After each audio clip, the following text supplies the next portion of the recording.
नमस्ते दोस्तों, स्वागत है आपका एक बार फिर से द कहानीबाज की कहानियों में। आज की कहानी का नाम है गुनाहों का देवता। आप सुन रहे हैं एपिसोड 19। चलिए चलते हैं आज की कहानी की ओर।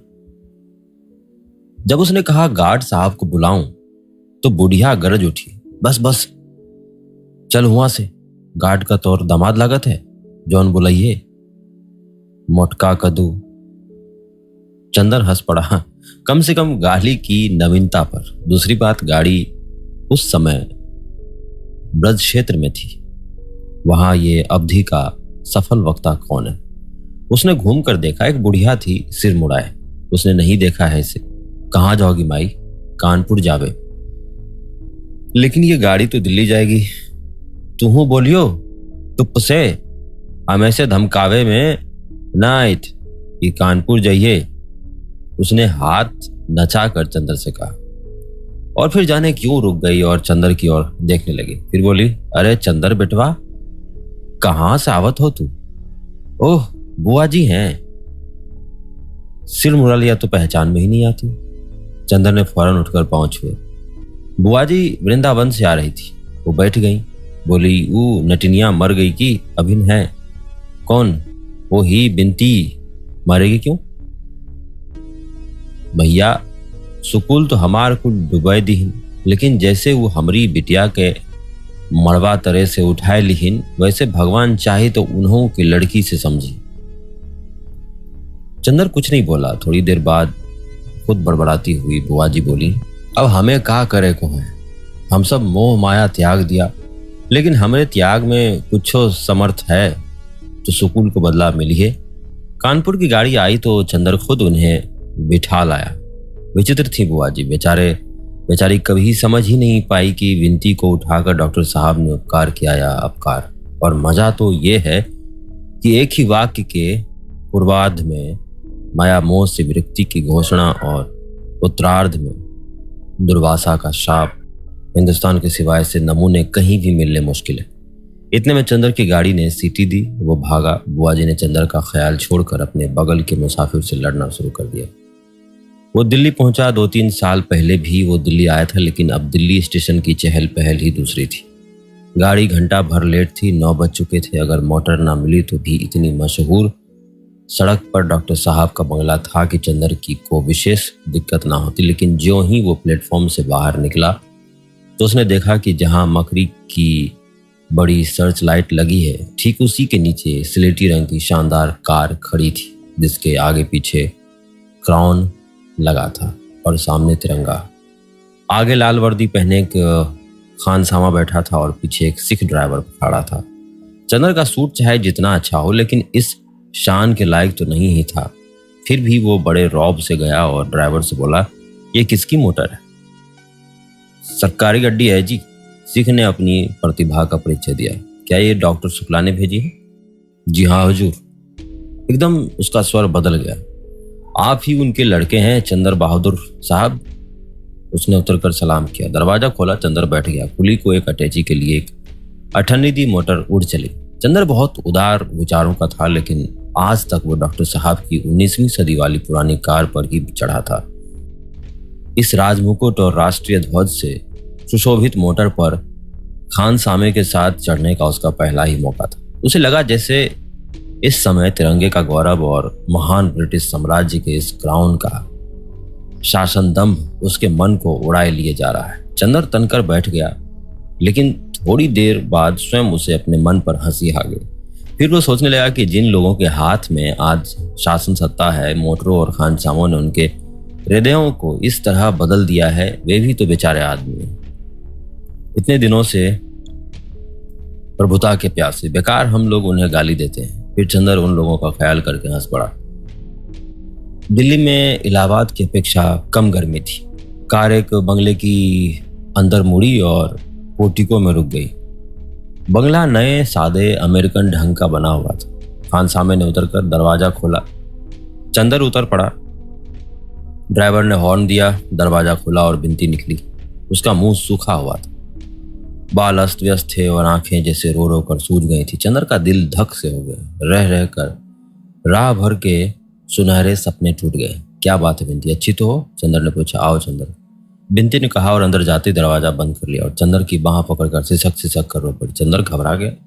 क्या बात है, बताओ ना, डॉक्टर साहब कहाँ हैं? अंदर है। तब क्या हुआ? तुम इतनी दुखी क्यों हो? चंदर ने बिंती के सिर पर हाथ रखकर पूछा। उसे लगा जैसे इस समस्त वातावरण पर किसी बड़े भयानक मृत्यु दूत के पंखों की काली छाया है। क्या बात है, बताती क्यों नहीं? बिंती बड़ी मुश्किल से बोली, दीदी सुधा दीदी। चंदर को लगा जैसे उस पर बिजली टूट पड़ी। क्या हुआ सुधा को? बिंती कुछ नहीं बोली। उसे ऊपर ले गई और कमरे के पास जाकर बोली, उसी में है दीदी। कमरे के अंदर की रोशनी उदास, फीकी और बीमार थी। एक नर्स सफेद पोशाक पहने पलंग के सिरहाने खड़ी थी और कुर्सी पर सिर झुकाए डॉक्टर साहब बैठे थे। पलंग पर चादर ओढ़े सुधा पड़ी थी। नर्स सामने थी, अतः सुधा का चेहरा नहीं दिखाई पड़ रहा था। चंदर के भीतर पांव रखते ही नर्स ने आंख के इशारे से कहा, बाहर जाइए। चंदर ठिठक कर खड़ा हो गया। डॉक्टर साहब ने देखा और वे भी उठकर चले आए। क्या हुआ सुधा को? चंदर ने बहुत व्याकुल, बहुत कातर स्वर में पूछा। डॉक्टर साहब कुछ नहीं बोले, चुपचाप अंदर के कंधे पर हाथ रखे हुए अपने कमरे में आए और बहुत भारी स्वर में बोले, हमारी बिटिया गई चंदर। और आंसू छलक आए। क्या हुआ उसे? चंदर ने फिर उतने ही दुखी स्वर में पूछा। डॉक्टर साहब क्षण भर पथराई आंखों से चंदर की ओर देखते रहे, फिर सिर झुकाकर बोले, अबॉर्शन।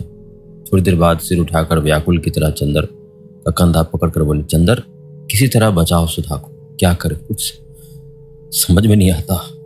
अब बचेगी नहीं। परसों से होश नहीं आया। जाओ, कपड़े बदलो, खाना खा लो, रात भर जागरण हो। लेकिन चंदर उठा नहीं, कुर्सी पर सिर झुकाए बैठा रहा। सहसा नर्स आकर बोली, ब्लीडिंग फिर शुरू हो गई और नाड़ी डूब रही है, डॉक्टर को बुलाइए फौरन। और वो लौट गए। डॉक्टर साहब उठ खड़े हुए। उनकी आंखों में बड़ी निराशा थी। बड़ी उदासी से बोले, जा रहा हूं चंदर, अभी आता हूं। चंदर ने देखा कार बड़ी तेजी से जा रही है। बिंती आकर बोली, खाना खा लो चंदर। चंदर ने सुना ही नहीं। ये क्या हुआ बिंती? उसने घबराई आवाज में पूछा। कुछ समझ में नहीं आता। वो दिन सुबह जीजाजी गए, दोपहर में पापा ऑफिस गए थे, मैं सो रही थी। सहसा जीजी चीखी। मैं जागी तो देखा दीदी बेहोश पड़ी है। मैंने जल्दी से फोन किया, पापा आए, डॉक्टर आए। उसके बाद से पापा और नर्स के अलावा किसी को नहीं जाने देते दीदी के पास, मुझे भी नहीं। और बिंती रो पड़ी। चंदर कुछ नहीं बोला, चुपचाप पत्थर की मूर्ति सा कुर्सी पर बैठा रहा। खिड़की से बाहर की ओर देख रहा था। थोड़ी देर में डॉक्टर साहब वापस आए। उनके साथ 3 डॉक्टर थे और एक नर्स। डॉक्टरों ने करीब 10 मिनट देखा, फिर अलग कमरे में जाकर सलाह करने लगे। जब लौटे तो डॉक्टर साहब ने बहुत विह्वाल होकर कहा, क्या उम्मीद है, घबराइए मत। अब तो जब तक अंदरूनी जब सब साफ नहीं हो जाएगा तब तक खून जाएगा। नब्ज के लिए और होश के लिए एक इंजेक्शन देते हैं। अभी इंजेक्शन देने के बाद डॉक्टर चले गए। पापा वहीं जाकर बैठ गए। बिंती और चंदर चुपचाप बैठे रहे। करीब 5 मिनट के बाद सुधा ने भयंकर स्वर में कराहना शुरू किया। उन कराहों में जैसे उनका कलेजा उल्टा आता। डॉक्टर साहब उठकर यहाँ चले आए और चंदर से बोले, वेहीमेंट ब्लीडिंग, और कुर्सी पर सिर झुकाकर बैठ गए। बगल के कमरे से सुधा की दर्दनाक कराहें उठती थी और सन्नाटे में छटपटाने लगती थी। अगर आपने किसी जिंदा मुर्गी के पंख और पूंछ नोचे जाते हुए देखा हो तभी आप उसका अनुमान कर सकते हैं, उस भयानकता का जो उन कराहों में थी। थोड़ी देर बाद कराहें बंद हो गई और फिर सहसा इस बुरी तरह सुधा चीखी जैसे गाय डकार रही हो। पापा उठकर भागे। वो भयंकर चीख उठी और सन्नाटे में मंडराने लगी। बिंती रो रही थी। चंदर का चेहरा पीला पड़ गया था। पापा लौट कर आए, हम लोग देख सकते हैं? चंदर ने पूछा। अभी नहीं, अब ब्लीडिंग खत्म है। नर्स अभी कपड़े बदलने तो चलेंगे। थोड़ी देर में तीनों गए और जाकर खड़े हो गए। अब चंदर ने सुधा को देखा। उसका चेहरा सफ़ेद पड़ गया था, जैसे जाड़े के दिनों में थोड़ी देर पानी में रहने के बाद उंगलियों का रंग रक्तहीन श्वेत हो जाता है। गालों की हड्डियां निकल आती थीं और होंठ काले पड़ गए थे। पलकों के चारों ओर कालेपन गहरा गया था और आंखें जैसे बाहर निकली पड़ती थी। खून इतना अधिक गया था कि लगता था बदन पर चमड़े की एक हल्की झिल्ली मढ़ दी गई हो। यहाँ तक कि भीतर की हड्डी के उतार चढ़ाव का स्पष्ट दिख रहा था। चंदर ने डरते डरते माथे पर हाथ रखा। सुधा के होठों में कुछ हरकत हुई। उसने मुंह खोल दिया और आंखें बंद किए हुए ही उसने करवट बदली। फिर कराही सिर से पैर तक उसका बदन कांप उठा। नर्स ने नाड़ी देखा और कहा, अब ठीक है, कमजोरी बहुत है। थोड़ी देर बाद पसीना निकलना शुरू हुआ। पसीना पोंछते पोंछते 1 बज गया। बिनती बोली डॉक्टर साहब से, मामा जी अब आप सो जाइए, चंदर देख लेंगे आज। नर्स है ही। डॉक्टर साहब की आंखें लाल हो रही थी। सबके कहने पर वो अपनी सीट पर लेट रहे। नर्स बोली, मैं बाहर आराम कुर्सी पर थोड़ा बैठ लूं, कोई जरूरत हो तो बुला लेना। चंदर जाकर सुधा के सिरहाने बैठ गया। बिनती बोली, तुम थके हुए आए हो, चलो तुम भी सो रहो, मैं देख रही हूँ। चंदर ने कुछ जवाब नहीं दिया, चुपचाप बैठा रहा। बिनती ने सभी खिड़कियां खोल दी और चंदर के पास ही बैठ गई। सुधा सो रही थी चुपचाप। थोड़ी देर बाद बिनती उठी, घड़ी देखी, मुंह खोलकर दवा दी। सहसा डॉक्टर साहब घबराए हुए से आए। क्या बात है, सुधा क्यों चीखी? कुछ नहीं, सुधा तो सो रही है चुपचाप, बिनती बोली। अच्छा, मुझे नींद में लगा कि वो चीखी है। फिर वो खड़े खड़े सुधा का माथा सहलाते रहे और फिर लौट गए। नर्स अंदर थी। बिनती चंदर को बाहर ले आई और बोली, देखो तुम कल जीजाजी को एक तार दे देना, लेकिन अब वो होंगे कहाँ? विजयपट्टनम या कोलंबो में जहाजी कंपनी के पते से दिलवा देना तार। दोनों फिर जाकर सुधा के पास बैठ गए। नर्स बाहर सो रही थी। 3:30 बज गए थे। ठंडी हवा चल रही थी। बिनती चंदर के कंधे पर सिर रखकर सो गई। सहसा सुधा के होंठ हिले और उसने कुछ अस्फुट स्वर में कहा। चंदर ने सुधा के माथे पर हाथ रखा। माथा सहसा जलने लग गया था। उसने कुछ अस्फुट स्वर में कहा। चंदर ने सुधा के माथे पर हाथ रखा। माथा सहसा जलने लगा था। चंदर घबरा उठा। उसने नर्स को जगाया। नर्स ने बगल में थर्मामीटर लगाया। तापक्रम 105 था। सारा बदन जल रहा था और रह रहकर वो कांप उठती थी। चंदर ने फिर घबरा कर नर्स की ओर देखा। घबराइए मत, डॉक्टर अभी आएगा। लेकिन थोड़ी देर में हालत और बिगड़ गई और फिर उसी तरह दर्दनाक कराहें सुबह की हवा में सिर पटकने लगे। नर्स ने इन लोगों को बाहर भेज दिया और बदन अंगोचने लगे। थोड़ी देर में सुधा ने चीख कर पुकारा, पापा। इतनी भयानक आवाज थी कि जैसे सुधा को नरक के दूध पकड़े ले जा रहे हैं। पापा गए। सुधा का चेहरा लाल था और वो हाथ पटक रही थी। पापा को देखती बोली, पापा चंदर को इलाहाबाद से बुलवा दो। चंदर आ गया बेटा, अभी बुलाते हैं। जो ही पापा ने माथे पर हाथ रखा, सुधा चीख उठी, तुम पापा नहीं हो, कौन हो तुम? दूर हटो, छुओ मत। अरे बिनती। डॉक्टर शुक्ला ने नर्स की ओर देखा। नर्स बोली। सुधा ने फिर करवट बदली और नर्स को देखकर बोली, कौन गेसु? आओ बैठो। चंदर नहा रहा है, अभी बुलाती हूँ। अरे चंदर। और फिर हाँफने लगी। आंखें बंद कर ली और रोक कर बोली, पापा तुम कहाँ चले गए? नर्स ने चंदर और बिनती को बुलाया। बिनती पास जाकर खड़ी हो गई। आंसू पोंछकर बोली, दीदी हम आ गए। और सुधा की बांह पर हाथ रख दिया। सुधा ने आंखें नहीं खोली। बिनती के हाथ पर हाथ रखकर बोली, बिनती पापा कहाँ गए? खड़े तो हैं मामा जी, झूठ मत बोलो कमबख्त। अच्छा ले, शरबत तैयार है, जा चंदर स्टडी रूम में पढ़ रहा है, बुला ला जा। बिनती फफक कर रो पड़ी। रोती क्यों है? सुधा ने कराहा कर कहा, मैं जाऊंगी तो चंदर को तेरे पास छोड़ जाऊंगी, जा चंदर को बुला ला, नहीं बर्फ घुल जाएगी, शरबत छान लिया है। चंदर आगे आया। रुधे गले से आंसू पीते हुए बोला, सुधा आंखें खोलो, हम आ गए सुधी। डॉक्टर साहब कुर्सी पर पड़े सिसक रहे थे। सुधा ने आंखें खोली और चंदर को देखते ही फिर बहुत जोर से चीखी, तुम ऑस्ट्रेलिया से लौट आए? झूठे, तुम चंदर हो? क्या मैं तुम्हें पहचानती नहीं? अब क्या चाहिए? इतना कहा, तुमसे हाथ जोड़ा, मेरी क्या हालत है, लेकिन तुम्हें क्या? जाओ यहाँ से वरना मैं अभी सिर पटक दूंगी। और सुधा ने सिर पटक दिया। नहीं गए? नर्स ने इशारा कर चंदर कमरे के बाहर आया और कुर्सी पर सिर झुकाकर बैठ गए।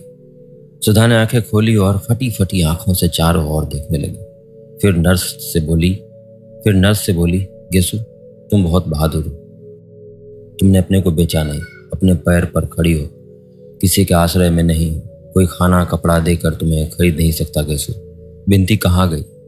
मैं खड़ी हूँ दीदी। हैं? अच्छा, पापा कहाँ हैं? सुधा ने कराह कर कहा।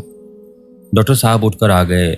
बेटा बड़े दुलार से सुधा के माथे पर हाथ रखकर बोले, सुधा रो पड़ी, कहाँ थे पापा अभी तक तुम? हमने इतना पुकारा, ना तुम बोले ना चंदर बोला, हमें तो डर लग रहा था। इतना सुना था, जाओ महाराजी ने रोटी सेक ली है, खा लो। हाँ ऐसे बैठ जाओ, लो पापा हमने नान खटाई बनाई थी। डॉक्टर शुक्ला रोते हुए चले गए। बिनती ने चंदर को बुलाया। देखा चंदर कुर्सी पर हथेली में मुंह छिपाए बैठा था। बिनती गई और चंद्र के कंधे पर हाथ रखा। चंद्र ने देखा और सिर झुका लिया। चलो चंद्र, दीदी फिर बेहोश हो गई। इतने में नर्स बोली, वो फिर होश में आई है, आप लोग वहीं चलिए। सुधा ने आंखें खोल दी थी। चंद्र को देखते ही बोली, चंद्र आओ, कोई मास्टर ठीक किया तुमने? जो कुछ पढ़ा था वो भूल रही हूँ, अब इम्तिहान में पास नहीं होंगी। डेलीरियम अब भी है, नर्स बोली। सहसा सुधा ने चंद्र का हाथ छोड़ दिया और झट से हथेली आंखों पर रख ली और बोली, ये कौन आ गई? ये चंद्र नहीं है, चंद्र नहीं है। चंद्र होता तो मुझे डांटता, क्यों बीमार पड़ी है? अब बताओ मैं चंद्र को क्या जवाब दूंगी? चंद्र को बुला दो गेसु। जिंदगी में दुश्मन ही निभाई, अब मौत में तो ना निभाए। उफ, मरीज के पास इतने आदमी, तभी डेलीरियम होता है। सहसा डॉक्टर ने प्रवेश किया। कोई दूसरा डॉक्टर था, अंग्रेज था। बिनती और चंद्र बाहर चले आए। बिनती बोली, ये सिविल सर्जन है, उसने खून मंगवाया। देखा, फिर डॉक्टर शुक्ला को भी हटा दिया, सिर्फ नर्स रह गई। थोड़ी देर बाद वो निकला तो उसका चेहरा स्याह था। क्या ये प्रेगनेंसी पहली मर्तबा थी? जी हाँ। डॉक्टर ने सिर हिलाया और कहा, अब मामला हाथ से बाहर है, इंजेक्शन लगेंगे, अस्पताल ले चलिए। डॉक्टर शुक्ला मवाद आ रहा है, कल तक सारे बदन में फैल जाएगा। किस बेवकूफ़ डॉक्टर ने देखा था? चंद्र ने फ़ोन किया, एम्बुलेंस कार आ गई, सुधा को उठाया गया। दिन बड़ी ही चिंता में बीता। 3-3 घंटे पर इंजेक्शन लग रहे थे। दोपहर को 2 बजे इंजेक्शन खत्म कर डॉक्टर ने गहरी सांस ली और बोला, कुछ उम्मीद है, अगर 12 घंटे तक हार्ट ठीक रहा तो मैं आपकी लड़की आपको वापस दूंगा। बड़ा भयानक दिन था। बहुत ऊंची छत का कमरा, दलानों में टाट के पर्दे पड़े थे और बाहर गर्मी की भयानक लू हू करती हुई जानवरों की तरह मुंह फाड़े दौड़ रही थी। डॉक्टर साहब सिरहाने बैठे थे, पथरीली निगाहों से सुधा के पीले मृत प्राय चेहरे की ओर देखते हुए। बिनती और चंद्र बिना कुछ खाए पिए चुपचाप बैठे थे। रह रहकर बिनती सिसक उठती थी, लेकिन चंद्र ने मन पर पत्थर रख लिया था। वो एक टक एक और देख रहा था। कमरे में वातावरण शांत था।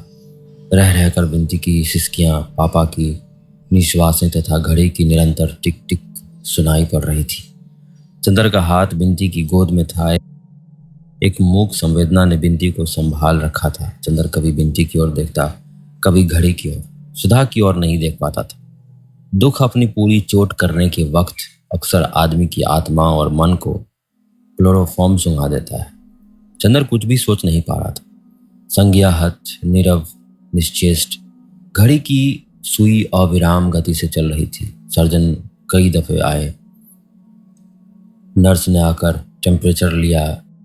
रात को 11 बजे टेम्परेचर उतरने लगा। डॉक्टर शुक्ला की आंखें चमक उठी। ठीक 12:05 पर सुधा ने आंखें खोल दी। चंद्र ने बिनती का हाथ मारे खुशी से दबा दिया। बिनती कहाँ है? बड़े क्षीण स्वर में पूछा। सुधा ने आंख घुमाकर देखा। पापा को देखते ही मुस्कुरा पड़ी। बिनती और चंद्र उठकर आ गए। आहा चंद्र, तुम आ गए हमारे लिए, क्या लाए? पगली कहेगी। मारे खुशी से चंद्र का गला भर गया। लेकिन तुम इतनी देर क्यों आए चंद्र? कल रात को ही आ गए थे। चलो चलो, झूठ बोलना तो तुम्हारा धर्म बन गया है। कल रात को आ गए होते तो अभी तक हम अच्छे भी हो गए होते। और वो हाँफने लगी। सर्जन आया, बात मत करो, उसने कहा। उसने एक मिक्सचर दिया, फिर आला लगाकर देखा। डॉक्टर शुक्ला को अलग ले जाकर कहा, अभी 2 घंटे और खतरा है, लेकिन परेशान मत होइए। अब 70% आशा है। मरीज जो कहे उसमें बाधा मत दीजिएगा, उसे जरा भी परेशानी ना हो। सुधा ने चंद्र को बुलाया। चंद्र, पापा से मत कहना, अब मैं बचूंगी नहीं। अब कहीं मत जाना, यहीं बैठो। छी पगली, डॉक्टर कह रहा है अब खतरा नहीं है। चंद्र ने बहुत प्यार से कहा। अभी तो तुम हमारे लिए जिंदा रहोगी ना। कोशिश तो कर रही हूं चंद्र, मौत से लड़ रही हूं। चंद्र, उन्हें तार दे दो, पता नहीं देख पाऊंगी या नहीं। दे दिया सुधा। चंद्र ने कहा और सिर झुकाकर सोचने लगा। क्या सोच रहे हो चंद्र? उन्हें इसलिए देखना चाहती हूँ कि मरने के पहले उन्हें क्षमा कर दो, उनसे क्षमा मांग लो। चंद्र, तुम तकलीफ का अंदाजा नहीं कर सकते। डॉक्टर शुक्ला आए। सुधा ने कहा, पापा आज तुम्हारी गोद में लेट लें। उन्होंने सुधा का सिर गोद में रख लिया। पापा, चंदर को समझा दो कि अब अपना ब्याह तो कर ले। हाँ पापा, हमारी भागवत मंगवा दो। शाम को मंगवा देंगे बेटी, अब 1 बज रहा है। देखा, सुधा ने कहा, बिंती यहाँ आओ। बिंती आई। सुधा ने उसका माथा चूम कर कहा, रानी, जो कुछ तुझे आज तक समझाया वैसा ही करना। अच्छा, पापा तेरे जिम्मे हैं। बिंती रोकर बोली, दीदी ऐसी बातें क्यों करती हो? सुधा कुछ ना बोली। गोद से हटाकर सिर तकिए पर रख लिया। जाओ पापा, अब सो रहो तो। सो लूंगी बेटी, जाओ, नहीं फिर हम अच्छे नहीं होंगे, जाओ। सर्जन का आदेश था कि मरीज के मन के विरुद्ध कुछ नहीं होना चाहिए। डॉक्टर शुक्ला चुपचाप उठे और बाहर बिछे पलंग पर लेटे रहे। सुधा ने चंदर को बुलाया, बोली, मैं झुक नहीं सकती बिंती, यहाँ आ। हाँ हाँ हाँ। चंदर के पैर छू। अरे अपने माथे में नहीं पगली, मेरे माथे से लगा दे, मुझसे झुका नहीं जाता। बिंती ने रोते हुए सुधा के माथे में चरण धूल लगा दी। रोती क्यों है पगली? मैं मर जाऊं तो चंदर तो है ही। अब चंदर तुझे कभी नहीं रुलाएंगे, चाहे पूछ लो। इधर आओ चंदर, बैठ जाओ। अपना हाथ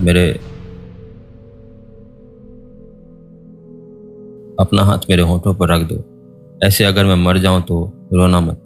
चंदर, तुम ऊंचे बनोगे तो मुझे बहुत चैन मिलेगा। मैं जो कुछ नहीं पा सकी वो शायद तुम्हारे ही माध्यम से मिलेगा मुझे। और देखो, पापा को अकेले दिल्ली में ना छोड़ना, लेकिन मैं मरूंगी नहीं। चंदर, ये नरक भोग कर भी तुम्हें प्यार करूंगी।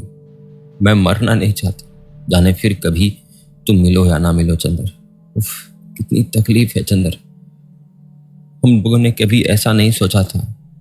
अरे हटो हटो चंदर। सहसा सुधा की आंखों में फिर अंधेरा छा गया। भागो चंदर, तुम्हारे पीछे कौन खड़ा है? चंदर घबरा कर उठ गया। पीछे कोई नहीं था। अरे चंदर, तुम्हें पकड़ रहा है। चंदर, तुम मेरे पास आओ।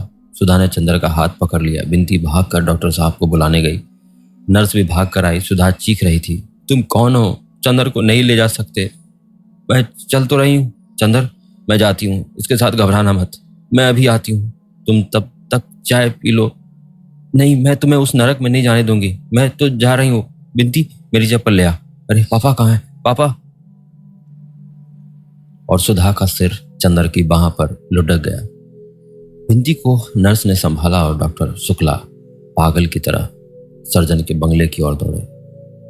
घड़ी ने टन टन 2 बजाए। जब एम्बुलेंस कार पर सुधा का शव बंगले पहुंचा तो शंकर बाबू आ गए थे बहू को विदा कराने। जिंदगी का यंत्रणा चक्र एक वृत्त पूरा कर चुका था। सितारे का क्षितिज से उठकर आसमान पार कर दूसरे क्षितिज तक पहुंच चुके थे। 1.5 साल पहले सहसा जिंदगी की लहरों में उथल पुथल मच गई थी और विक्षुब्ध महासागर की तरह भूखी लहरों की बाहें पसार कर वो किसी को दबोच लेने के लिए हुंकार उठी थी।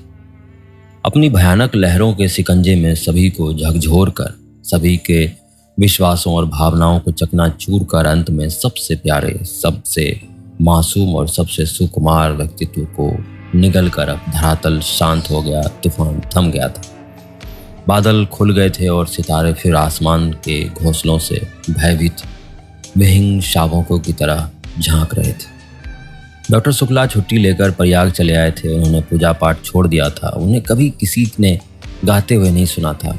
अब वो सुबह उठकर लॉन पर टहलते और एक भजन गाते थे। बिंती जो इतनी सुंदर थी अब केवल खामोश पड़ा और अवशेष स्मृति की छाया मात्र थी।